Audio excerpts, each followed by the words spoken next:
Assalamualaikum warahmatullahi wabarakatuh. Perkenalkan, nama saya Ibnu Mujatib. Di sini saya akan menjelaskan perang SIK atau GIS pada bidang pertanian. Ada 4 poin yang akan saya bahas di sini.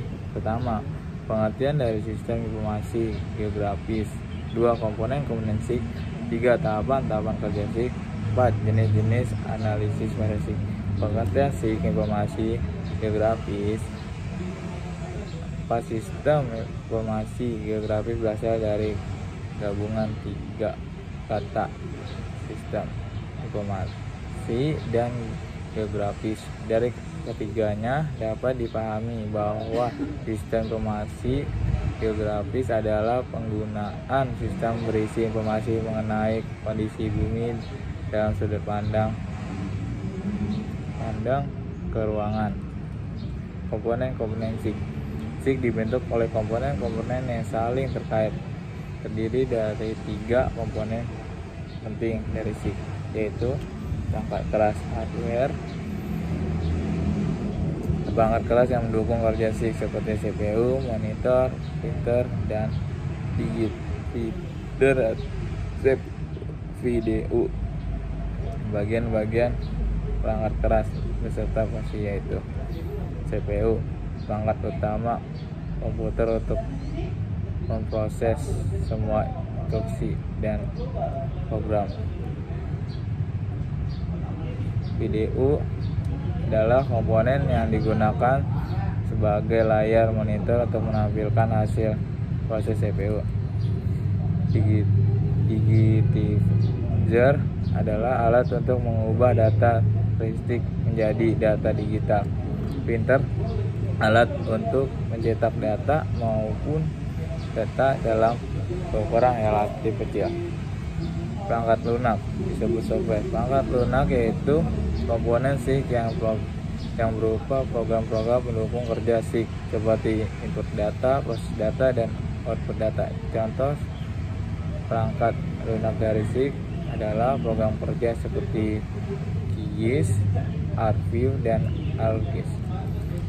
Manusia atau brainware. Manusia seperti guna brainware yaitu pelaksana yang bertanggung jawab dalam pengumpulan, proses, analisis, dan publikasi data geografi. Komponen brainware lah yang mengolah data hasil lapangan untuk melanjutkan proses atau digitasi menjadi sebuah peta, yaitu dapat digunakan untuk keperluan tertentu seperti dengan fungsinya. Tahap memasukkan disebut input. Tahap pertama dalam tahapan kerja SIK adalah tahap masukkan input. Tahap input ini terdiri dari sumber data dan proses memasukkan data. Sumber input sobat ini harus menyiapkan dulu data-data yang akan diinput di sistem SIK. Data tersebut bersumber dari data penginderan jauh seperti citra, baik citra foto maupun citra non foto, data foto udara, dan citra satelit. Data peta biasanya sudah dalam bentuk peta digital. Ada data spesial sungai, jalan, dan tata guna lahan, dan lain sebagainya.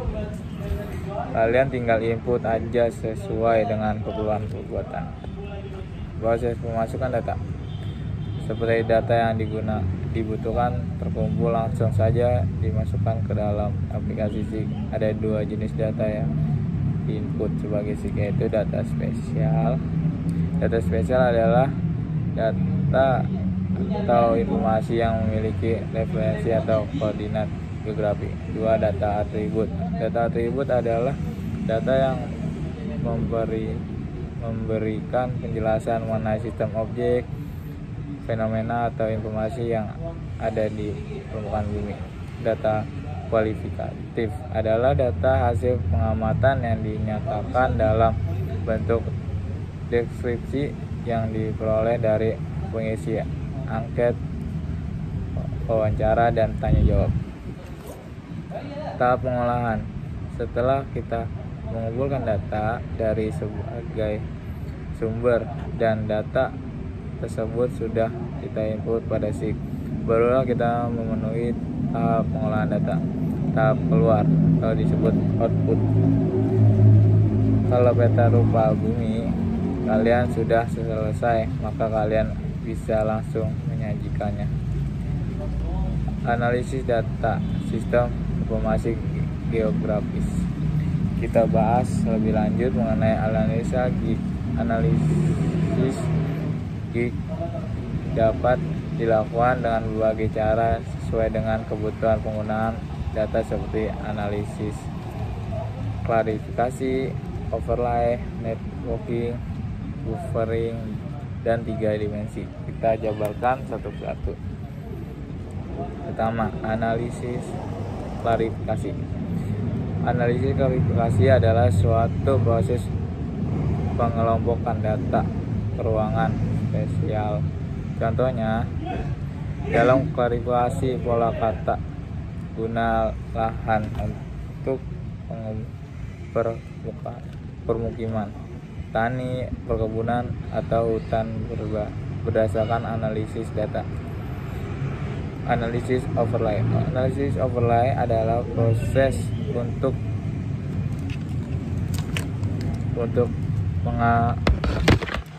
menganalisis data dan mengintegrasikan dua atau lebih data ke ruangan yang berbeda. 3. Analisis networking. Analisis ini bertitik tolak pada jaringan yang terdiri dari garis-garis dan titik yang saling berhubung. Analisis networking sering kali dipakai dalam sistem jaringan telepon, kabel listrik, pipa minyak atau gas, maupun pipa air minum atau saluran buangan. 4. Analisis buffering. Analisis ini menghasilkan penyangan terbentuk lingkaran atau poligon yang meliputi suatu objek sebagai pusatnya. Dengan penggunaan analisis buffering, kalian bisa mengetahui berapa parameter objek dan luas wilayahnya.